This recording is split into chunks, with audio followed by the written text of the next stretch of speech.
समाज की जय, भक्तिमती माताओं की जय, नन्हे मुन्ने बच्चों की जय।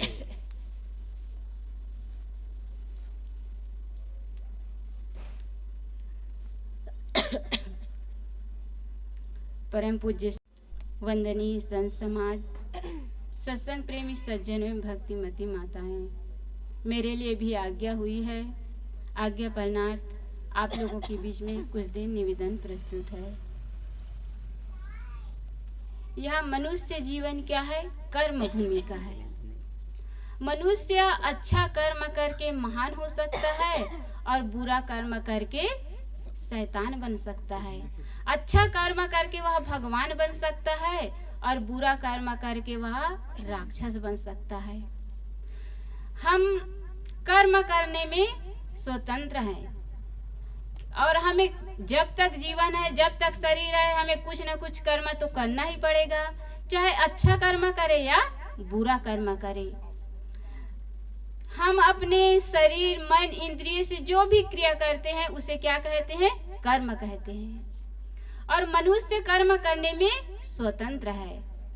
कर्म जीव के पीछे कैसे लगे रहते हैं, इसका महात्मा बुद्ध ने बहुत ही अच्छा वर्णन किया है।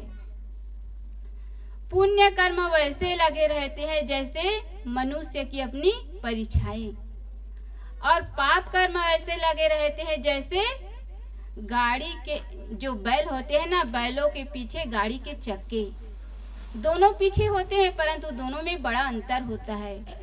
क्योंकि हमें अपने परछाई के लिए कोई परिश्रम नहीं करना पड़ता, उससे में हमें कोई भार महसूस नहीं होती, किंतु गाड़ी को खींचने में बैलों के जो कंधे हैं उसमें घाव पड़ जाते हैं। इसलिए कहते हैं पाप कर्म सदैव दुखदाई होते हैं और पुण्य कर्म सदैव सुखदाई होते हैं। इसलिए हमें चाहिए कि हम पाप कर्म को छोड़कर पुण्य कर्म करें, क्योंकि हम कर्म करने में स्वतंत्र है। गीता में श्री कृष्ण जी ने कहा है, गहना कर्मणो गति, अर्थात कर्म की गति बड़ी गहन होती है। मनुष्य उलझन में पड़ जाता है कि हम किसका माने किसका ना माने, किसे सही माने किसे गलत माने। मनुष्य उलझन में पड़ जाता है। परंतु हम या आप कोई भी चीज को हमारे या आपके कहने से अच्छा या बुरा नहीं होता, किंतु कोई चीज बुरा या अच्छा कब होता है? जब उसके परिणाम को देखते हैं। जब हम कोई भी काम करते हैं या कोई भी चीज हो, उसका परिणाम अच्छा आए तो समझना वह अच्छा है, और यदि गलत आए, बुरा आए तो समझना वह बुरा है। तो हम कर्म करने में स्वतंत्र हैं, हम जैसा चाहे वैसा कर सकते हैं, परंतु कर्म फल भोगने में स्वतंत्र नहीं है। भौतिकवादी भी मानते हैं एक्शन टू रिएक्शन, अर्थात क्रिया की प्रतिक्रिया होती है। जैसा हम देंगे सामने वाले को वैसा हमें मिलेगा। यदि हम किसी को गाली देंगे तो वापस हमें क्या गीत मिलेगा? गाली ही मिलेगा। और या हम किसी से मीठे व्यवहार करते हैं, मीठी वाणी बोलते हैं, तो वापस हमें वही मिलेगा। तो हम जैसा कर्म करेंगे उसी के अनुसार हमें फल मिलता है।